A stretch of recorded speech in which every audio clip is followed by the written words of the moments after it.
course of the video, you will learn what research needs to be done before you start writing your CV, how to structure your CV to best please recruiters, how to format your CV for a professional outlook, how to write a profile that will grab recruiters' attention, how to detail your work experience and education, and if and how to include your hobbies and interests. The biggest mistake that job seekers make is failing to research their target roles before writing their CV. If you don't know what skills and knowledge your potential employers are looking for, it will be difficult to write a CV that impresses them.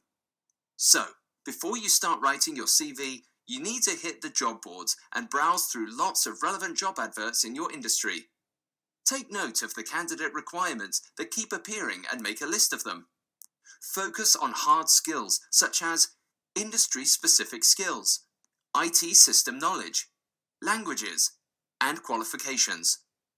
Don't worry too much about soft skills like communication, teamwork, and problem solving.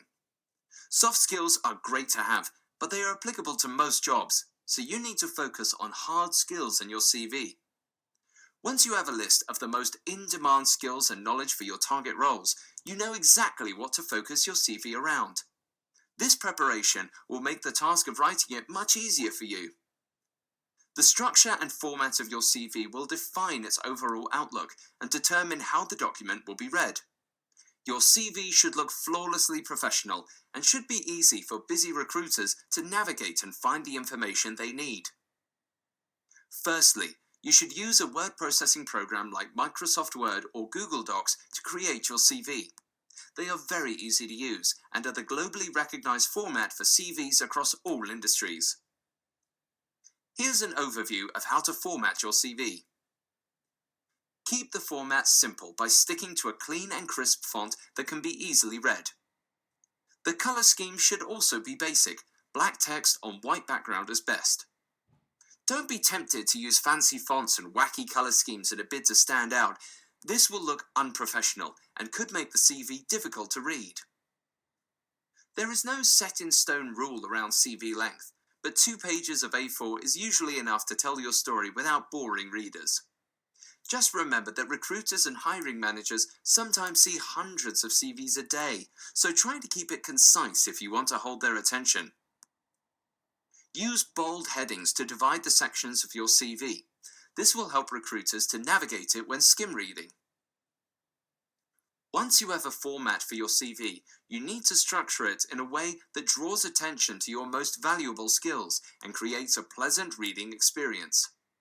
This is a brief overview of how to structure your CV before we delve into the details of each section. Your name and contact details should sit at the very top of your CV so that recruiters can easily see how to contact you. Your CV profile or personal statement is a brief introductory paragraph that summarizes your abilities and aims to grab recruiters' attention when the CV is first opened. A bullet-pointed list of your most relevant skills provides a snapshot of your offerings as a candidate. Your work experience should be listed in reverse chronological order to showcase your ability to apply your skills in the workplace. Your education should be listed near the bottom of your CV.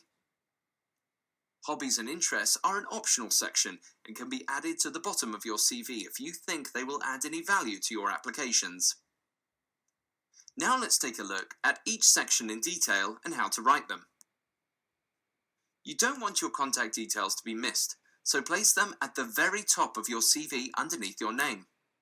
You can also add a professional title next to your name to really set the tone of the CV. Anything from management accountant to chemistry graduate. Ideally, it should relate to the roles you are applying for. The only contact details you need to include are your email address. Just make sure it's a professional-looking one with no nicknames. Your phone number and your location. You don't need to include your full address, date of birth, marital status, or a photo of yourself. None of these things will have any effect on a hiring decision, and they will waste valuable space. Your CV profile, or personal statement as it's also known, is the first proper content section of your CV. It is an introductory paragraph which summarizes your skills, experience, and knowledge, and its purpose is to catch recruiters' eyes when they open your CV, excite them, and encourage them to read the rest of your CV. It should give readers a nice overview of your industry-specific skills, types of companies you've worked for, qualifications, and the benefits you deliver for an employer. To write a successful CV profile, you should keep it short and sharp, somewhere between 5 and 10 lines. Pack it with in-demand skills and experience, and avoid using cliché terms like hard-working team player. Underneath your profile, add a bullet-pointed list of core skills, your most valuable attributes, split over 2 or 3 columns. Keep the points under 3 words ideally, so that they jump off the page and create a snapshot of your offerings, which can be digested in seconds by busy recruiters and hiring managers.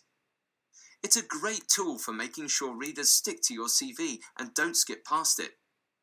Again, these points should be heavily tailored towards your target roles, including things like role-specific skills, qualifications, market or industry knowledge, languages, and IT skills. They can also be quickly edited if you need to tweak the CV slightly when applying for different roles. Your work experience gives you a great opportunity to demonstrate your ability to apply your skills in the workplace and prove the impact you make. Your work experience should be listed in reverse chronological order, that's latest to oldest, with plenty of detail in recent roles and less detail in older roles. The reason for this is that employers are more interested in your recent work, as it gives a better reflection of your current capabilities. If you don't have any direct paid work experience, you can also add voluntary roles, school or university work placements, part-time jobs, or any example where you have worked to support a company or organization. When writing role descriptions within your CV, you need to ensure that you make it easy for recruiters to read them and process the information you are trying to get across. This simple but effective structure is a great way to do that. Head each role with the dates you were employed, name of the employer, and your role title. Follow with an introductory line which describes who the employer is, where you sit within the organization, and what the overall goal of the role is. This builds context for readers. Then list your responsibilities in short, concise bullet points. Try to showcase your full skill set and demonstrate how your actions impact the employer. Most importantly, try to round your roles off with impressive achievements that have made big positive impacts for your employer. And try to quantify these achievements with facts and figures where you can, to truly show how valuable you can be. Good examples of achievements include saving costs, generating revenue, saving time, improving processes, hitting targets, and helping customers. Although there should be mentions of any important qualifications in your profile, your full education section should be placed near the bottom of your CV. It should simply be a list of all the relevant qualifications you have along with dates obtained. If you are an experienced candidate, you can keep the detail light here, but if you are a junior candidate, then it will be worth going into some more depth. Hobbies and interests are an optional section, and it's entirely up to you whether you include them or not. You should only include them if you feel they will have a positive effect on your applications. Common interests such as eating out or watching movies probably won't make a big impression on anybody, so leave them out. However, if you have interests that are related to your target roles, then it would be beneficial to include them. For example, you may be applying for writing positions and you run your own personal blog. This will give you a chance to showcase more relevant skills and experience. It can also help to include impressive achievements such as running a marathon or raising money for charity. These types of achievements can show that you are driven and help you to stand out, especially if you have limited experience. That brings us to the end of this CV video guide.